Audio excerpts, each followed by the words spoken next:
किया, अनुग्रहित किया।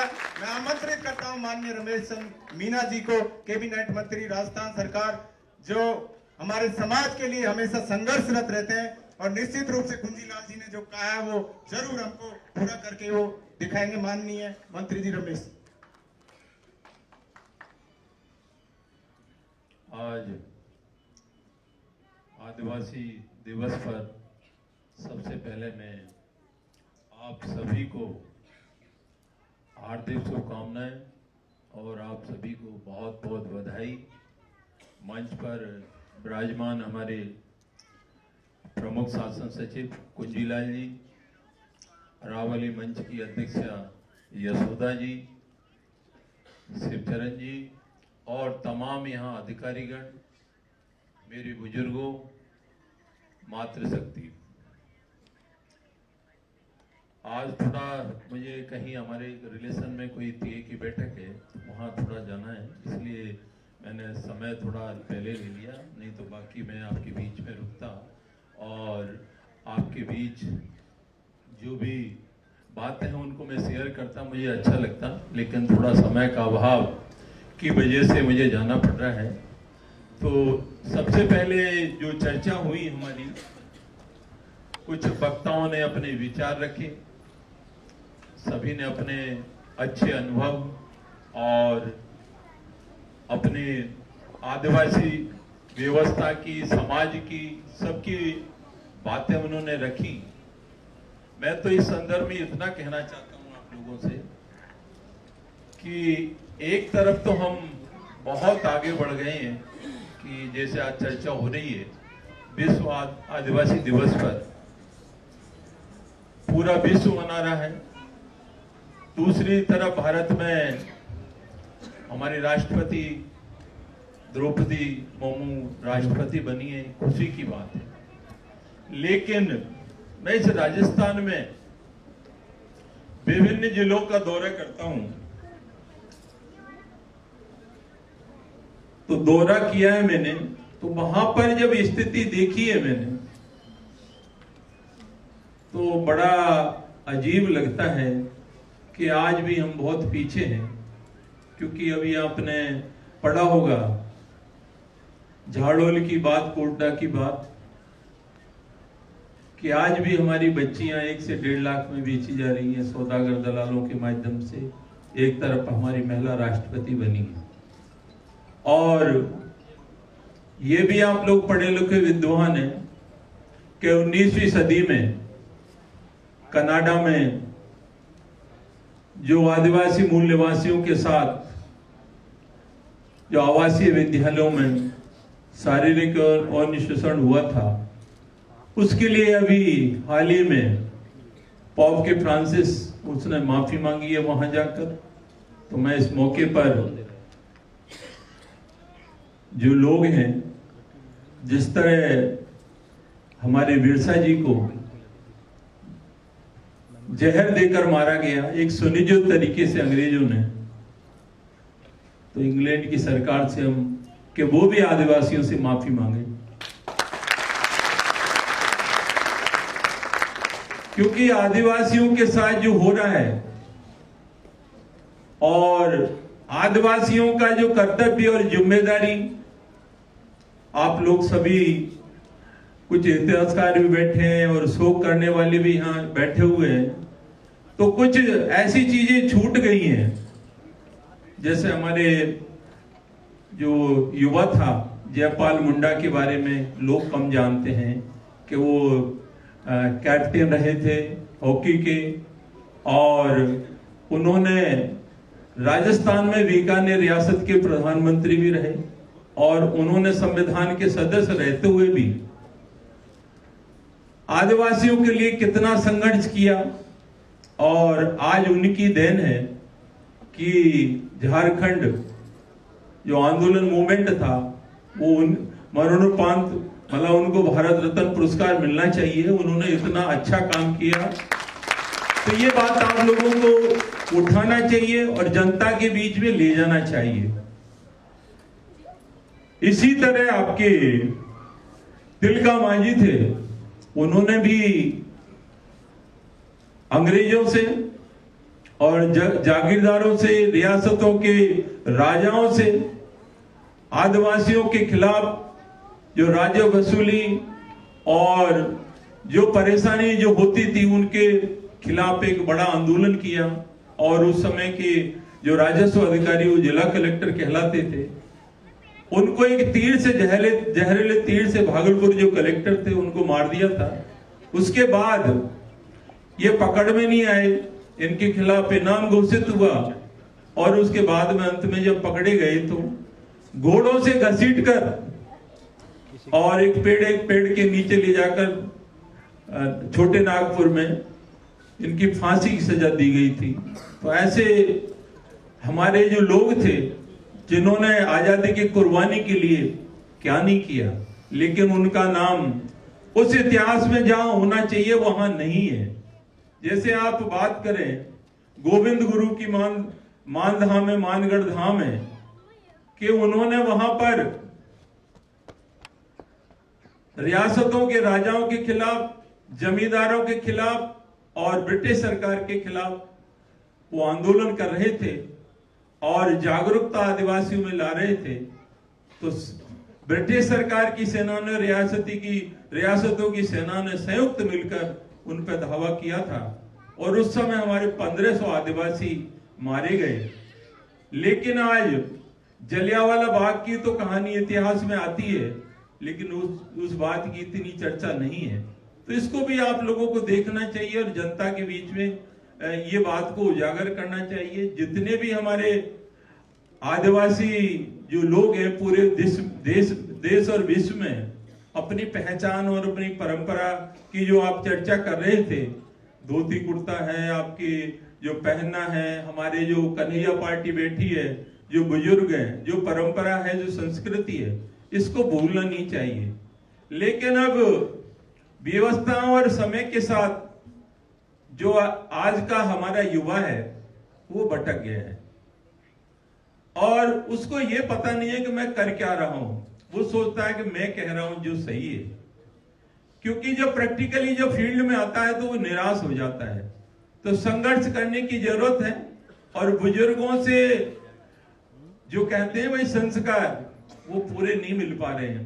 तो हमारी युवा पीढ़ी नशे की तरफ बढ़ गई है। इसमें कैद, दारू पीना है, गांजा पीना है, दूसरे शौक कर रहे हैं। लेकिन हमें अन्य समाजों से इस बात में शिक्षा लेनी चाहिए और उसमें कभी कोई भी आदमी छोटा हो और बड़ा हो, यदि उसके पास कोई गुण है या उसको हमसे ज्यादा जानकारी है तो उससे लेना चाहिए, सीखना चाहिए। किसी भी क्षेत्र में हम किसी की बुराई कर देते हैं या किसी सब्जेक्ट के बारे में कह देते हैं ठीक नहीं है। ठीक जब कह सकते हैं जब उसकी विषय की जानकारी, जिसकी कहते हैं ना पीएचडी स्पेशलिस्ट, हमें भी जानकारी है, तब हम उसका खंडन कर सकते हैं। लेकिन बिना जानकारी के हम कुछ भी कह देते हैं। तो पहला बिंदु जो मेरा चर्चा कर रहा था कि मैं जहां जाता हूं वहां पर आज भी स्थिति अच्छी नहीं है। मैं उदयपुर, बांसवाड़ा, प्रतापगढ़, सिरोही, पाली, जहां से यशोदा जी आती है पाली से, इन पूरे जिलों में मैंने देखा है और आदिवासी समुदायों को नजदीक से देखा है। तो मैं तो ये कहना चाहता हूं इस मौके पर, जो हमारे यहाँ अधिकारी हैं, पटेल हैं, बड़े बड़े लोग हैं, ऐसा संकल्प लें कि जो हमारे आदिवासी भाई हैं उनके लिए हम क्या कर सकते हैं, क्या योगदान दे सकते हैं, उनको कैसे आगे बढ़ा सकते हैं। हमारे और उनके बीच में आज भी दूरी है। क्यों दूरी है? आज हम इस अच्छे से हॉल में आदिवासी दिवस मना रहे हैं, उनके पास 2 जून की रोटी का जुगाड़ नहीं है। वो कहीं महाराष्ट्र जा रहे हैं, कहीं मध्य प्रदेश जा रहे हैं, कहीं अन्य प्रदेशों में जा रहे हैं, रोजी रोटी के लिए वो लोग तरस रहे हैं। जबकि योजनाएं बहुत है सरकार की, लेकिन बीच में एनजीओ है या दलाल है या ऐसी कोई व्यवस्था है जिसके माध्यम से उन तक नहीं पहुंच पा रहा है। फिर भी मेरे पास जो मेरे विभाग में मैंने कोशिश की है तो बहुत सारे लोगों को रोजगार दिया है। और विशेषकर मैं महिलाओं को बताना चाहता हूं कि आप सब पढ़े लिखे अधिकारी भी और अधिकारियों की महिलाएं जो भी हैं, कि राजीविका के माध्यम से हम महिलाओं को आत्मनिर्भर बनाने के लिए काम करते हैं। उनकी आर्थिक स्थिति में कैसे इजाफा हो, वो कैसे बढ़े, और उसके लिए कोई लिमिट नहीं है हमारे पास।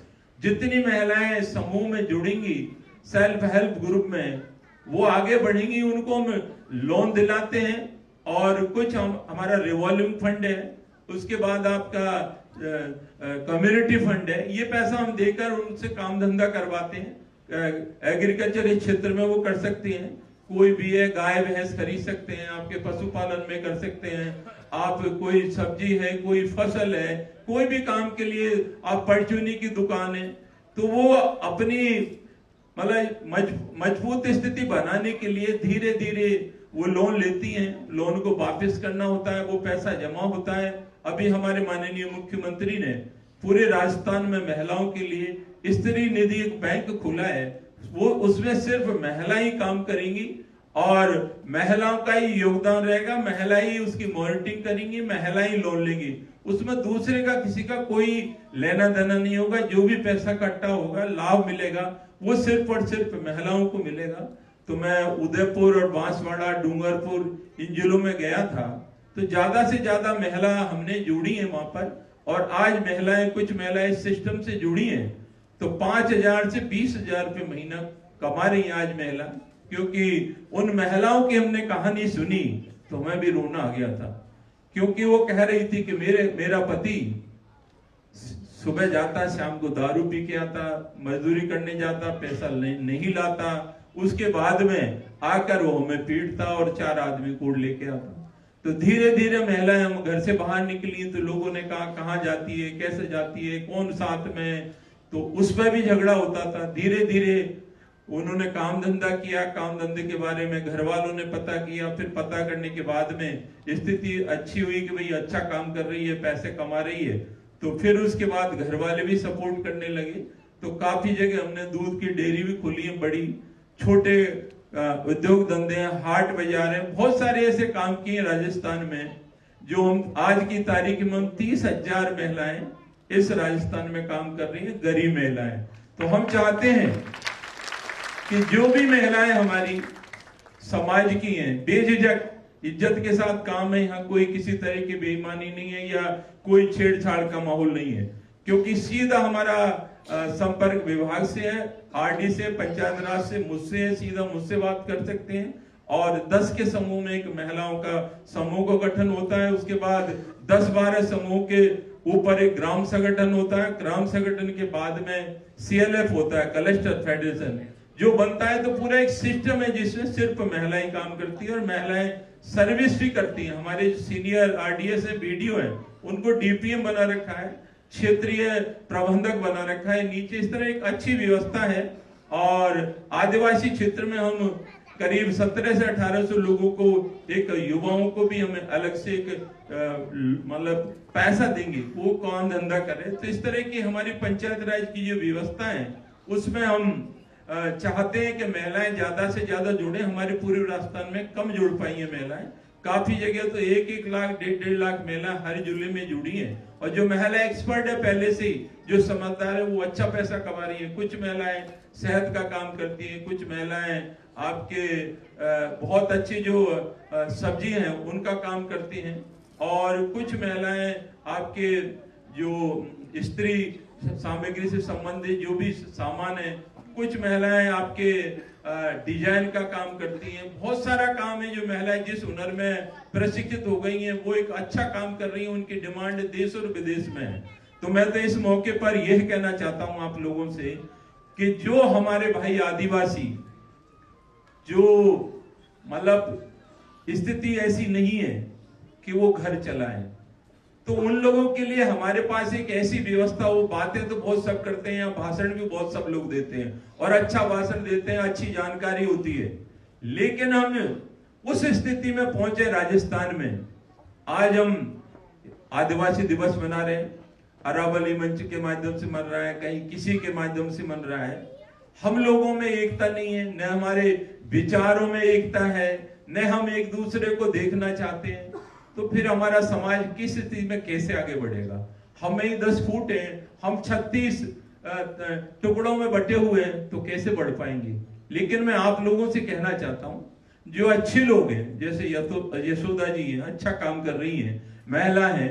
आपके अभी मैंने पढ़ रहा था, डॉक्टर रजनी है, रश्मि है, इन्होंने एक मतलब बुक्स लिखी है सामाजिक उत्थान के लिए, ये प्रयास कर रही हैं। तो ऐसी महिलाएं या पुरुष हो या हमारे सरकारी सेवा में हो, चाहे प्राइवेट हो, सामाजिक कार्यकर्ता हो, यदि कोई आगे बढ़ रहा है तो उसमें सब समाज के लोगों का सपोर्ट होना चाहिए। और वहां के जो लोग हैं, आपको सोचना पड़ेगा, उनसे दूरी को मिटाना होगा, क्योंकि लोग एक पॉलिटिक्स से वोट की करते हैं। तो हम और उन लोगों को बांट दिया, उनसे कह दिया कि भाई आपका रिजर्वेशन तो हम पूरी राजस्थान की मीणा खा गए, तो आप वो हमसे नाराज रहते हैं। हम किसी का कोई रिजर्वेशन नहीं खा रहे हैं, हम अपना काम कर रहे हैं, हमारे लड़के कंपटीशन दे रहे हैं, आगे बढ़ रहे हैं। तो उनको भी हम चाहते हैं कि उनकी स्थिति में, आर्थिक स्थिति में इजाफा हो और उनका स्टेटस बढ़े और वहां से अच्छे लोग अच्छी तादाद में आपकी सर्विस में आए। तो इसके लिए सबसे पहले जो बात हो रही थी आप लोगों के माध्यम से, कि हमारे घर की जो फाउंडेशन है, जो मजबूत नींव है, वो महिला है। क्योंकि मैं इसलिए कह रहा हूं आपसे, हमारी राजीविका में चर्चा होती है, गांवों में चर्चा होती है। तो हमारी माँ से एक बार मैं पूछ रहा था, ऐसे ही हम बैठे थे घर में, कि हम जीजी कहते हैं मदर को, तो हमने जीजी से कहा भाई आप ये बताओ कि भाई आदमी आगे चलता है, पत्नी पीछे पीछे चलती है, ऐसा क्यों, पत्नी आगे क्यों नहीं चलती? तो उसने कहा बेटा तेरी समझ में अभी नहीं आएगा, ब्याह हो जाएगा जो पता लगेगा कि जब आदमी आगे चलता है तो वो कहीं गिरने जाए, कहीं दिशा भटकने जाए, कहीं इधर उधर रास्ता भूलने जाए, तो संभालने के लिए उसके और पीछे औरत खड़ी रहती है, और वही उसका सम्मान है और वही उस गृहस्थी की मुखिया है। यही नहीं, ये बरसों से है। क्योंकि आप बात करें भगवान श्री कृष्ण की, तो वो भी बिना राधा के अधूरे हैं। वो भगवान है, परमेश्वर है, क्योंकि वो अल्लाह शक्ति राधा है। जब जरूरत पड़ी थी, कंस ने एक मायावी को भेजा था कि वृंदावन में आग लगा दो, तो वृंदावन में आग लगी थी, लेकिन वो शक्ति श्री कृष्ण भगवान के पास नहीं थी। वो अल्लाह राधा के पास शक्ति थी कि जब आलिंगन राधा ने कृष्ण के किया कि जाओ अब वो आग को आपके फूंक से बुझा देना, तो आग बुझ गई थी। तो इसलिए बिना स्त्री के पुरुष अधूरा है। पर इस मौके पर मैं मातृशक्ति से इतना कहना चाहता हूं कि आप भी बीड़ा उठाएं।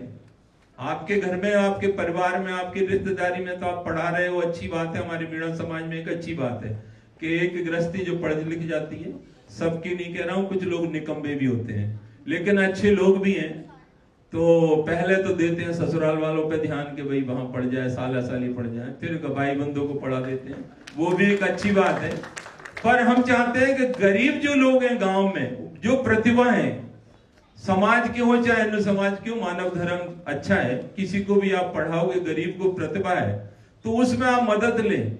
और जो भाई बिल्कुल अत्यंत गरीब है, जिनकी मैं बात कर रहा हूं, हम कोई ऐसा नहीं करेंगे, हम आगे बढ़े हैं तो हमारा भी फर्ज है, हमारा भी कर्तव्य है कि हम उन लोगों को भी किसी रूप में गोद लेकर एक कोई संस्था के माध्यम से शुरुआत, चाहे हमारे पाली से यशोदा जी आती हैं, तो इनका भी सुमरपुर, पाली, मैंने बहुत सिरोही, जालौर, जैसलमेर देखा है, बहुत गरीब लोग हैं।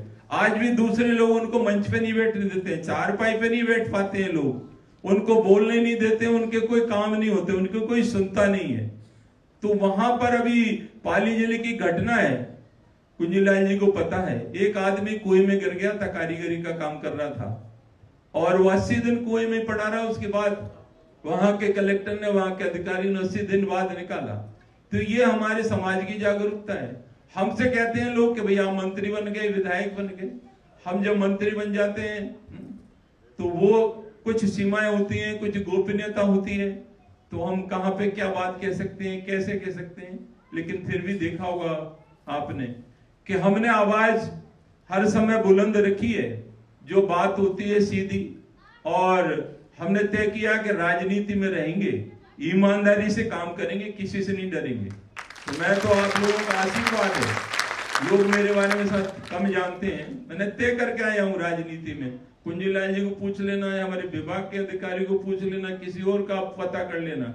मैंने जीवन में न तो लिया है न दिया है, और सिर्फ राजनीति में ईमानदारी से करता हूं, इसलिए लोग मुझे वोट देते हैं। लेकिन मैं गरीब की सेवा करता हूं, गरीब को गणेश मानकर, भगवान मानकर कोशिश करता हूं। सबका काम तो मैं भी नहीं कर पाता हूं, क्योंकि राजनीति में कितने आश्वासन कितने होते हैं तो हम साफ कहते हैं काम हो गया नहीं होगा, लेकिन कोशिश पूरी रहती है। उसके लिए मैं किसी अधिकारी से भी लड़ सकता हूं, सीएम से भी लड़ सकता हूं, मंत्री से भी लड़ सकता हूं काम कराने के लिए। मेरी किसी से वैमनस्यता नहीं है। मैं 1-2 बार इनसे भी लड़ गया हूं, साथ में बैठे कुंजीलाल जी से भी काम के लिए लड़ता हूं। घर पे वही संबंध है, हमारे भाई हैं ये भी हमारे। लेकिन गरीब का काम कैसे हो, हमारे लोगों का काम कैसे हो, तो इसके लिए जो आप लोग बुद्धिजीवी वर्ग से हैं, जो लोग यहाँ बैठे हैं, कुछ लोग जो जानते हैं कि समाज में सुधार जब ही हो सकता है जब कुछ चीजें ऐसी हैं जिनको हमें अनुसरण करना होगा। कुछ समाजों में हमने देखा कि आज की व्यवस्था है, ब्याह शादी में हम जाते हैं, छोटी छोटी बातें, ज्यादा टाइम थोड़ा 2 मिनट का लूंगा मैं, तो हम 10 ग्रुप हैं, 10 ग्रुप अलग अलग कुर्सियों पर लगा के डेरे बैठ जाएंगे। कोई नेता आ गया तो नेता अलग बैठ जाएगा, अधिकारी अपनी दुकान अलग जमा लेगा, महिलाएं अलग अलग बैठ जाएंगी, और रौब इतना हो जाएगा कि मेरा पति तो शायद सबसे बड़ा ही अफसर है, शायद वही कलेक्टर है या वही बड़ा मुख्यमंत्री है।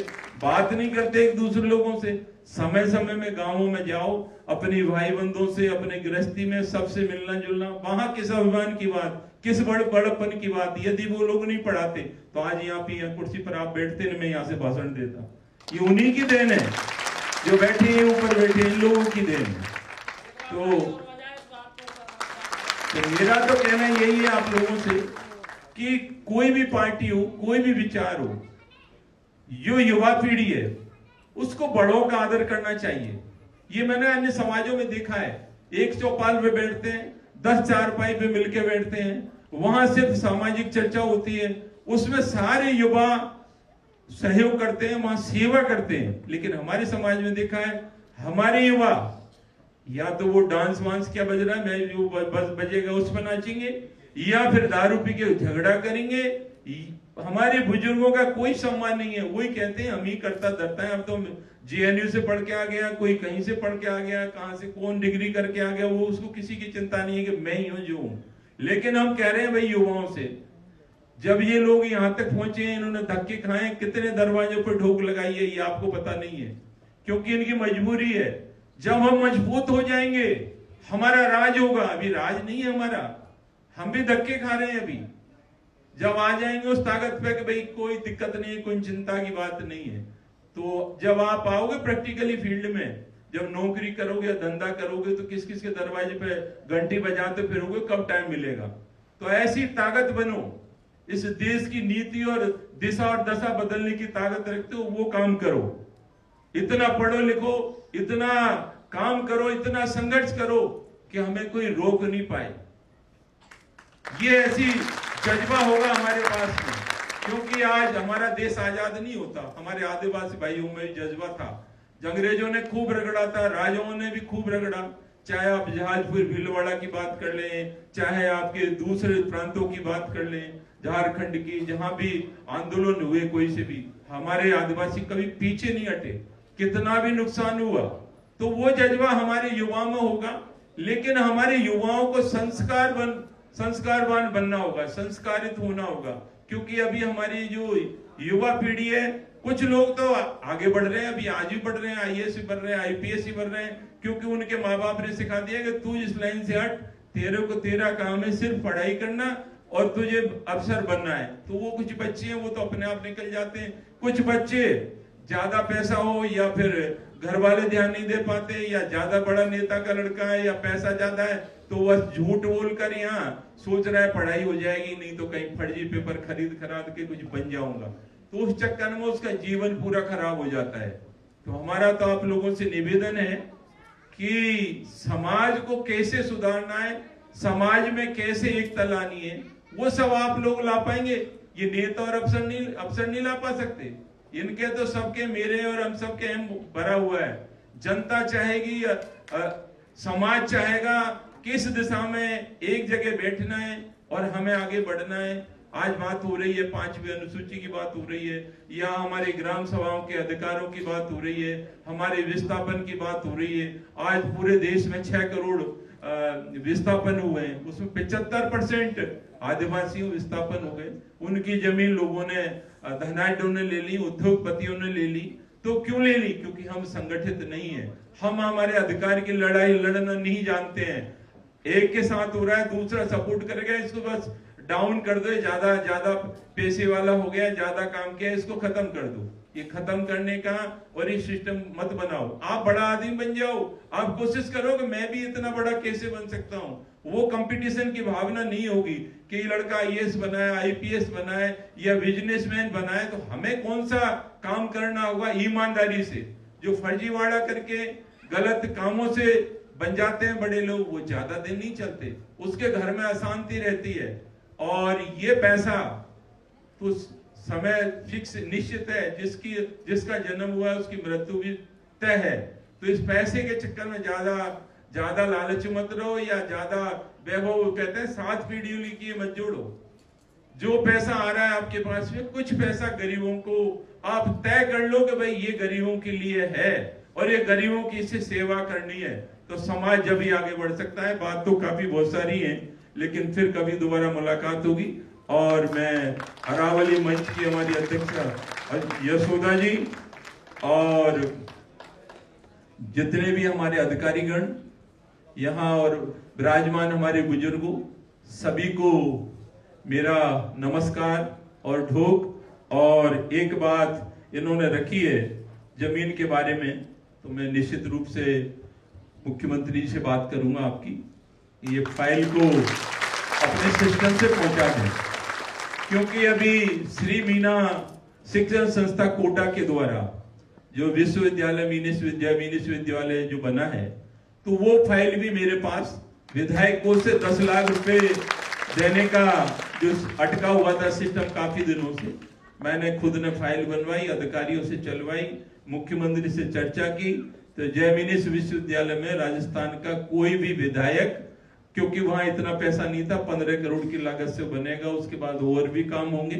तो जितने भी हमारे विधायक हैं या जनरल के भी विधायक हैं, उसमें 10 लाख रुपए प्रति विधायक दे सकेगा, उसके आदेश हमने निकलवा दिए। तो जो भी हमारी तरफ से जो भी काम आएगा सोशल, उसके लिए कभी मना नहीं है। लेकिन कुछ लोग क्या है कि प्रचार करते हैं, प्रसार करते हैं, कुछ लोग अपने आप ही काम करते हैं, दिखावे की जरूरत नहीं है, और जो दिखावा करता है वो ज्यादा दिन नहीं चलता है। तो आप सभी को बहुत बहुत धन्यवाद। राम राम साहब। बहुत बहुत धन्यवाद माननीय मंत्री जी का। आपने बहुत ही सारगर्भित बातें की और समाज के लिए निश्चित रूप से आपने बहुत बड़ा योगदान दिया। जिस तरह से जो यूनिवर्सिटी में 10 लाख रुपए का प्रत्येक